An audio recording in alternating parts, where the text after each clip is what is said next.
Let's come over here and take a look at this palm area.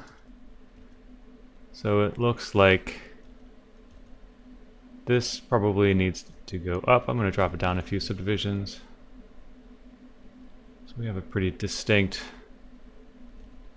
drop there. And just, I know it's hard to see, but just because there's no reference really for it, but there isn't anywhere near that much of a drop there between the end of the palm and the start of the fingers. So I'm going to just kind of smooth that transition out a little bit.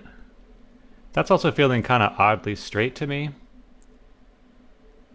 So I'll just use the move brush to kind of round it out a bit.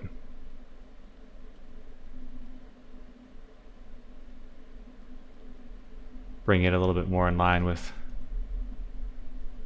what I would expect.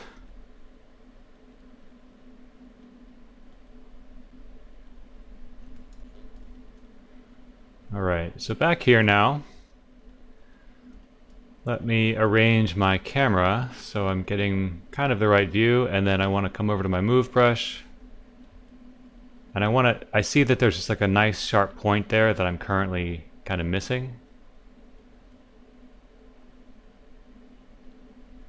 And it feels like that is a little bit more shelfy than what I've got. It definitely is, like that line there is, so this end is higher than this.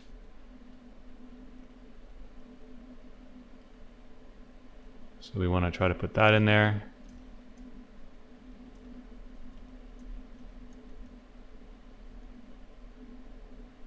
That is a wrinkly thumb area. We're going to need to add more geometry before we can really start to figure out what that looks like, but I think this thing just comes out a little bit further and is sharper.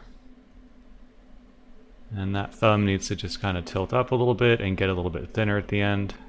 This is all just the move brush. Nothing complicated. And I can see it's filled in right around there, which I currently don't have in the geometry. So before I just start grabbing stuff in there, I do want to spend a little bit more time kind of finding this little canyon here between the thumb meat and the pinky side of the palm. This is just the clay tubes. I'm going to use Dam Standard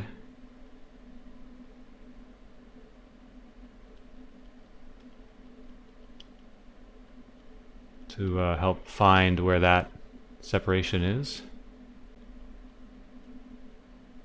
More Dam Standard.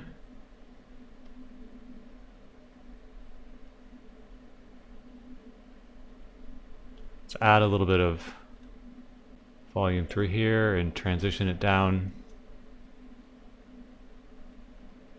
So typically with the Dam Standard, I like to come in afterwards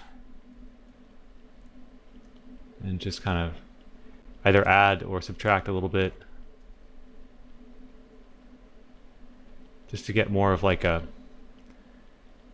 slope and then a stop. I don't really like it when things kind of pile up on both sides like that. I don't think it's quite as realistic looking. Kind of carve some of that stuff down. It looks like I have a little more volume, a little more tissue kind of in this area. I think that knuckle is a little bit too pronounced. So I'm going to drop it down a bit.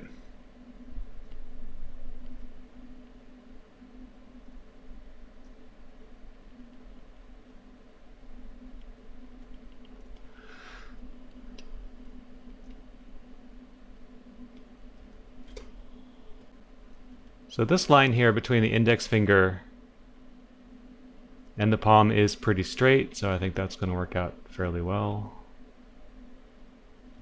I just need to kind of, using the move brush here, just a little bit less transition between that, basically the underside of that first knuckle on the finger and where the palm starts.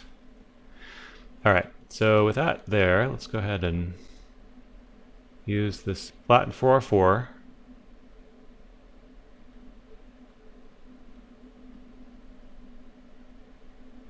Come in and start figuring out what the palm looks like. So again, like that right there, for me, is very, very valuable. So you get a clear separation between where the wrist is and where these big mounds in the palm begin.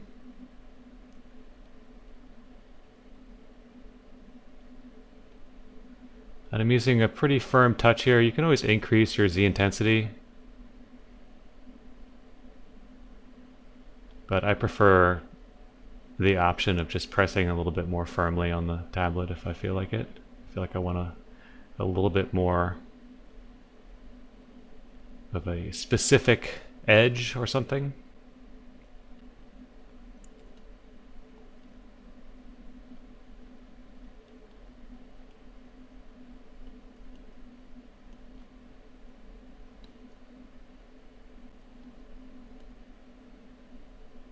This is all just the flatten brush. And it's just so nice for cleaning up after the clay tubes brush.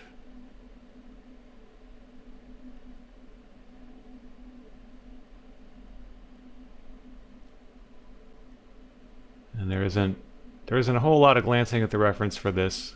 I'm just assuming that the clay tube stuff was more or less inspired by the reference.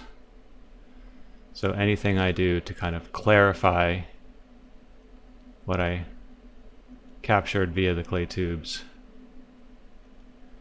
will hopefully just continue on the spirit of whatever that information was intended to do. Soften that stuff there a little bit. Okay. Starting to look a little bit like a hand here. Definitely still some odd moundy stuff happening with this index finger. Haven't quite got that resolved. But the palm's feeling a little bit better. And in the next video we're going to tackle the thumb. Finally.